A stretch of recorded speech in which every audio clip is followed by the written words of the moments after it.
কেমন আছেন সবাই? আজকের ভিডিওতে আমরা কথা বলবো একজন সফল ফ্যাশন ডিজাইনার হওয়ার জন্য আপনার কি কি স্কিল থাকা উচিত।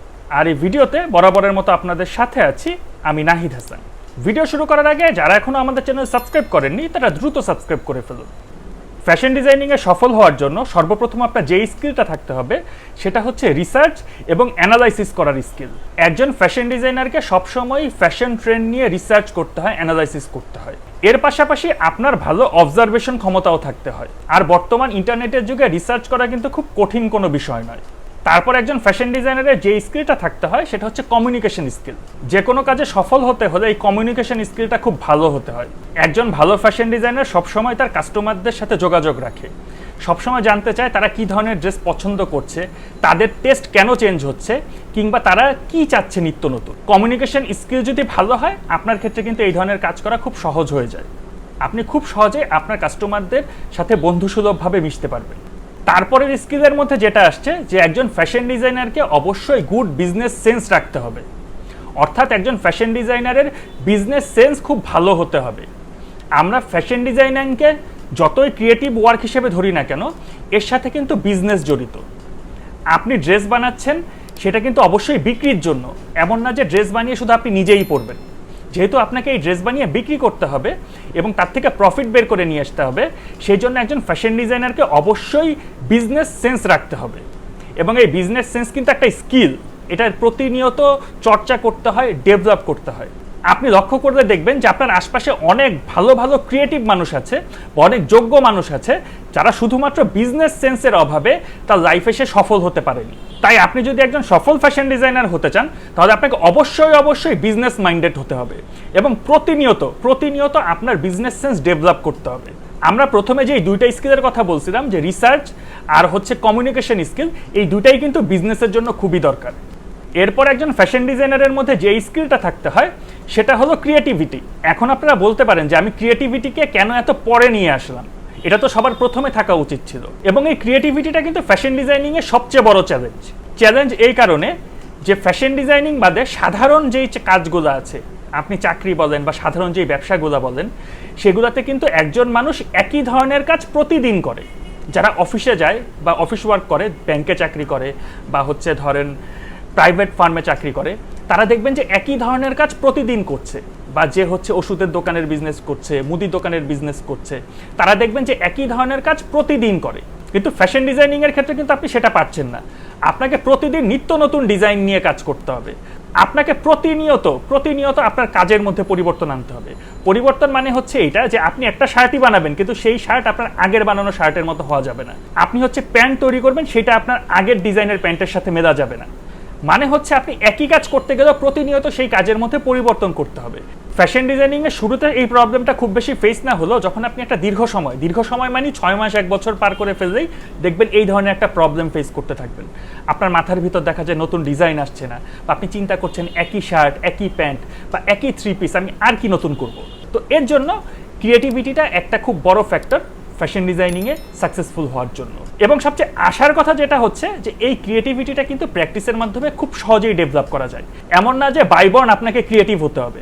আপনি যত বেশি প্র্যাকটিস করবেন, যত বেশি প্রবলেম ফেস করবেন, যত বেশি চাপের মধ্যে থাকবেন, যত বেশি চ্যালেঞ্জ নেবেন, তত দেখবেন আপনি নিজের মধ্যে ক্রিয়েটিভিটি ডেভেলপ করতে পারছেন।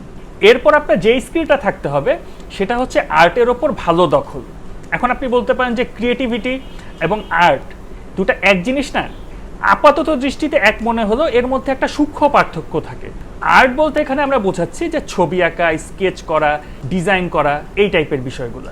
আর ক্রিয়েটিভিটি বলতে সৃজনশীলতা, নিত্য নতুন চ্যালেঞ্জিং বিষয় নিয়ে কাজ করা, প্রতিনিয়ত কাজের মধ্যে পরিবর্তন আনা, বা হচ্ছে আপনি কিভাবে নিজেকে ডেভেলপ করবেন, নিজেকে চেঞ্জ করবেন, সেটা বোঝানো হয়েছিল।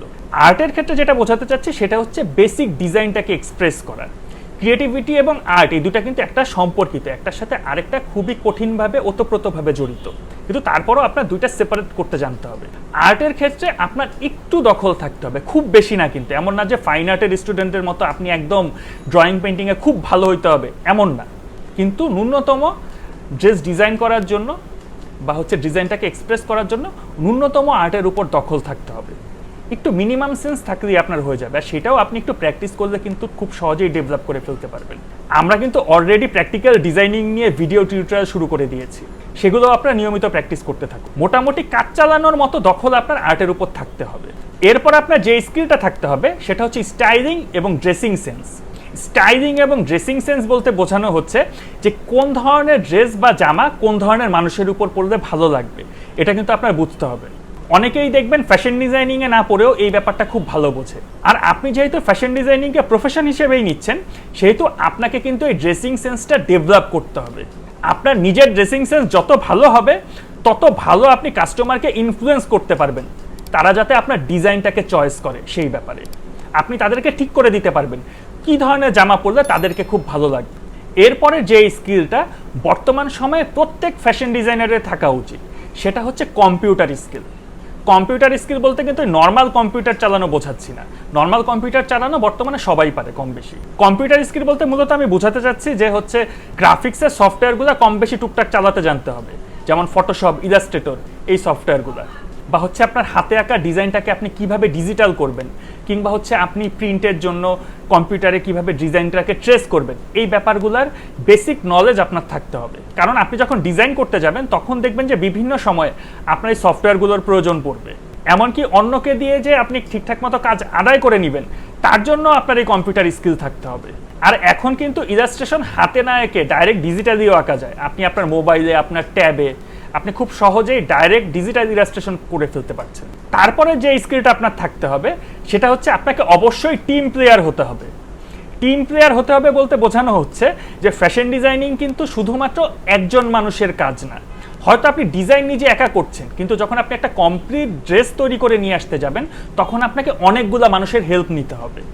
তো এর জন্য আপনাকে একজন ভালো টিম প্লেয়ার হতে হবে। আপনি যদি একলা কাজ করতে যান সেই ক্ষেত্রে কিন্তু আপনার জন্য কাজ করা খুব চ্যালেঞ্জিং হয়ে যাবে। প্রায় কিন্তু আমি আপনাদেরকে বলতে শুনি যে আপনারা সাপোর্ট পান না, বা হচ্ছে আপনাদের সহযোগিতা করার সেই ধরনের মানুষের অভাব রয়েছে।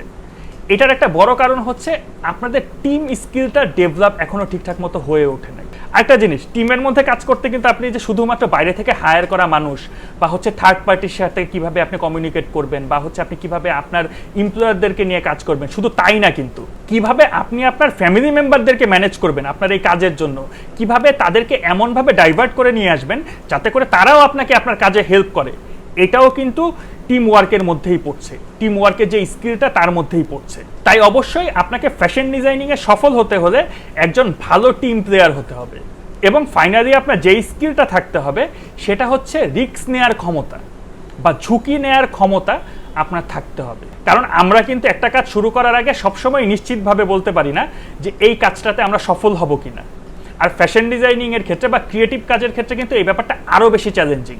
আপনি আপনার আশপাশের এমন অনেক মানুষকেই দেখবেন যাদের ঝুঁকি নেওয়ার সাহস বা ক্ষমতা না থাকার কারণে তারা কিন্তু তাদের জীবনে অনেক কিছুই করতে পারেনি। আর আপনি যদি সেই রিস্কটা নিতে জানেন, তাহলে এই ফ্যাশন ডিজাইনিংয়ে সফল হওয়া থেকে আপনাকে কেউ আটকাতে পারবে না। তো আজকের মতো এই পর্যন্তই। আমাদের ভিডিও ভালো লাগলে অবশ্যই লাইক, কমেন্ট ও শেয়ার করতে ভুলবেন না। আর যারা এখনো আমাদের ইউটিউব চ্যানেল সাবস্ক্রাইব করেননি তারা দ্রুত সাবস্ক্রাইব করে ফেলুন। তো আমি নাহিদ হাসান আজকের মতো বিদায় নিচ্ছি।